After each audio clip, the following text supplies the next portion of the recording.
Bismillahirrahmanirrahim. Assalamualaikum warahmatullahi wabarakatuh.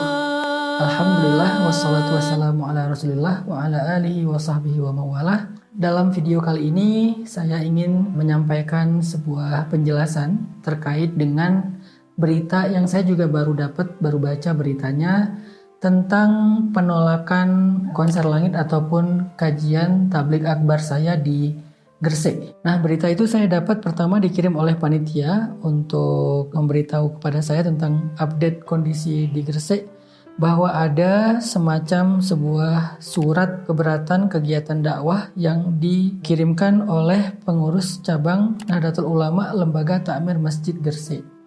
Ditandatangani oleh Ketua Bapak Haji Nasiun Amin MAG dan juga Sekretaris Bapak Lutfi Ansori SE. Di dalam surat ini singkatnya adalah alasan kenapa kajian saya ditolak, konser langit itu ditolak karena mubalik yang akan mengisi itu, yaitu saya sendiri, disinyalir tokoh ex-HTI atau organisasi yang dinyatakan terlarang oleh pemerintah Republik Indonesia.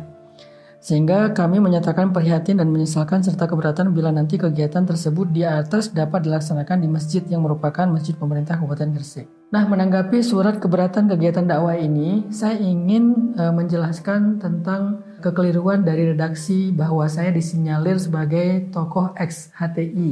Ini jelas keliru, ini jelas salah, dan bahkan ini cenderung mengarah kepada fitnah karena ini tidak berdasarkan realitas ataupun fakta.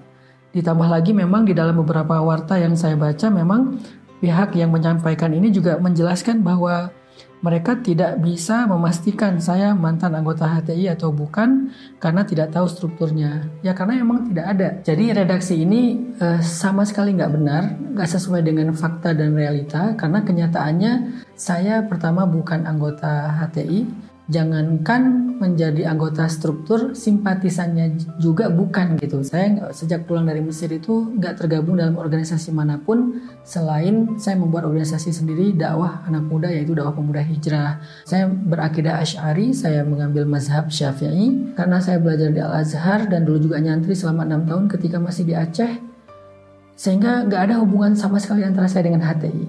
Kemudian fakta lain adalah setiap kali saya membuat tabligh akbar di luar masjid, kita pasti meminta panitia untuk dalam rundown acara itu dibuka dengan menyanyikan lagu Indonesia Raya bersama-sama. Kenapa? Itu kita syiarkan dari awal. Dulu mungkin gak biasa tabligh akbar itu ada lagu Indonesia Raya. Baru akhir-akhir ini udah mulai diikuti juga oleh beberapa tabligh akbar dakwah ustadz yang lain, karena kita memang di awal membiasakan anak muda, termasuk ketika saya datang ke pelosok-pelosok, saya selalu bilang ke panitia, tolong nanti kita mulai ya bareng-bareng kita berdiri nyanyiin lagu Indonesia Raya, dan saya punya ekspresi sendiri secara ciri khas. Kalau saya lagi nyanyiin lagu Indonesia Raya, saya selalu meletakkan tangan saya di dada sebagai ekspresi cinta saya kepada Indonesia.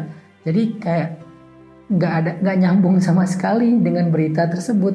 Yang kedua adalah di dalam berita yang saya baca juga ada penjelasan bahwa saya disinyalir sebagai ex anggota HTI berdasarkan jejak digital yang beredar luas. Salah satunya adalah ustadz tersebut menyebut jika Rasulullah pernah tersesat. Ini juga sangat salah. Saya bisa pastikan ini sangat salah. Saya merasa agak malu ya dengan sebuah kesimpulan seperti ini dari orang yang mungkin berpendidikan dan berilmu, karena ini jelas salah orang. Jadi orang yang pernah, Ustadz yang pernah menyebut Rasulullah tersesat itu bukan saya, tapi beliau adalah Ustadz Evi Effendi yang pernah keliru dalam menyampaikan tafsir dari surat Ad-Duha, wa wajadaka dhallan fahada, dan beliau mengatakan di situ Nabi juga pernah tersesat, tetapi beliau juga sudah mengklarifikasi dan minta maaf. Jadi kasus itu udah selesai juga karena beliau udah minta maaf. Bahkan saya tidak terkait apapun juga dengan Ustaz Evi Effendi tersebut, kecuali karena beliau sering berpenampilan yang mirip dengan saya. Saya dulu pakai kupluk, pakai baju flanel, pakai jaket atau pakai baju kemeja hijau. Beliau juga suka pakai pakaian yang sama karena mungkin beliau memiliki kemiripan dengan saya dalam berpenampilan, sehingga mungkin sebagian orang secara tidak teliti akhirnya menjadi salah paham. Tapi harusnya ini tidak terjadi kepada kita yang menjadi tokoh publik, kita yang ada di sebuah organisasi yang memiliki kewibawaan publik, kita yang berilmu dan berpendidikan. Ini juga sangat saya sayangkan. Jadi dua berita ini juga dua-duanya bertolak belakang dengan fakta. Yang ketiga juga ada beredar video saya menjelaskan tentang khilafah. Yang pertama adalah itu video ditayangkan bukan oleh saya dan tim Pemuda Hijrah karena bukan di channel kita. Yang kedua yang ngedit juga bukan kita karena itu editannya itu dipotong-potong. Yang ketiga yang ngasih judul juga bukan kita. Dan yang keempat, itu saya sedang bukan membicarakan tentang HTI. Saya lagi membicarakan tentang Sirah Nabawiyah, tentang sejarah Nabi. Ketika saya bicara tentang Sirah Nabawiyah, saya tidak bicara tentang sebuah organisasi. Saya tidak bicara tentang HTI atau siapapun. Dan itu sesuatu yang biasa dibicarakan oleh ustadz manapun ketika mereka bicara tentang Sirah Nabawiyah. Sing pasti khilafah itu idenya Allah. Inni ja'ilun fil ardi khalifah. Jadi Nabi Adam sa anak turunnya dikei urip di dunia ku dikon dadi khilafah, dikon dadi khalifah. Khalifah itu penggaweane khilafah. Jadi nek kon anti khilafah gak apa-apa, dep-depane karo Gusti Allah. Dan kelak akan berlanjut daripada fase yang berikutnya terhadap umat ini. Bal hiya rabi'ah. Ini adalah fase yang keempat. Khilafatun ala minhajin nubuwah. Adalah fase khilafah sesuai metode Nabi Muhammad. Dan istilah khilafah itu bukan istilah HTI. Istilah khilafah itu adalah istilah yang ada di dalam hadis. Jadi saya lagi ngebahas tentang hadis khilafah ala manhajin nubuwah di zaman Nabi dan para sahabat yang menjadi spirit kita untuk berdakwah, bukan spirit kita untuk menjadi HTI, bukan, tapi untuk berdakwah supaya kita bisa menebarkan kebaikan rahmatil alamin. Jelas di situ kalimatnya di awal rahmatil alamin. Sehingga saya ingin menyampaikan beberapa penjelasan untuk menegaskan apa yang saya sampaikan di awal. Pertama, saya bukan anggota HTI, bahkan bukan simpatisannya. Yang kedua, saya tidak pernah menyampaikan Nabi itu tersesat. Yang ketiga, video itu tentang Sirah Nabawiyah. Saya lagi ngejelasin kisah-kisah hidup Nabi dan sahabat dan perjuangan dakwah Nabi dan sahabat. Sehingga saya jadi justru mengajak kepada setiap saudara-saudara saya sesama muslim untuk ittaqullah, kita takut kepada Allah dari menyebarkan fitnah atau dari menyebarkan sebuah berita yang bisa disalahartikan oleh orang yang membacanya, karena berita kita berita yang tidak utuh, apalagi sampai kita menghalang-halangi dakwah dengan alasan yang tidak jelas dan kita menganggap itu hal yang sepele. Bahwa Allah Subhanahu wa taala berfirman, "Idz talaqawnahu bi alsinatikum wa taquluna bi afwahikum ma laysa lakum bihi 'ilm wa tahsabunahu hayyinan wa huwa 'indallahi 'azim." Ketika kalian menyampaikan berita-berita yang belum jelas kebenaran itu dengan lisan kalian, laisa lakum bihi ilm, kalian gak punya ilmu. Jadi mohon maaf kepada sahabat-sahabat saya, saudara-saudara saya yang menyampaikan surat penolakan tersebut dengan kesimpulan bahwa saya disinyalir ex HTI dan seterusnya. Kalian tidak memiliki bukti dan juga pengetahuan tentang itu, tetapi sudah menyampaikan sebuah kesimpulan. Ini termasuk di antara orang yang menyebarkan kebohongan.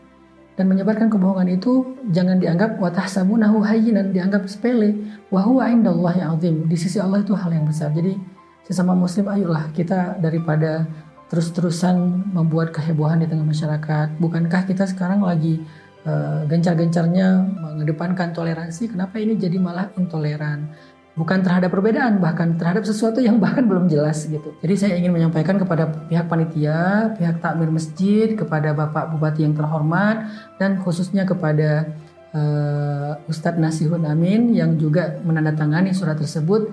Saya menyampaikan bahwa berita ini salah, keliru, mohon diralat, dan insya Allah saya siap bertanggung jawab terhadap konten dakwah yang saya sampaikan jika nanti diberikan kesempatan untuk berdakwah di Gresik seperti beberapa bulan yang lalu.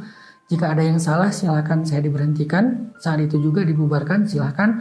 Tetapi jika nggak ada yang salah, maka kenapa kita tidak saling mendukung dalam kebaikan? Toh kedatangan kita juga untuk mensupport anak-anak muda di Gresik untuk kembali kepada Allah, untuk belajar agama, untuk mengenal Allah, supaya mereka lebih semangat dalam berkarya untuk bangsa.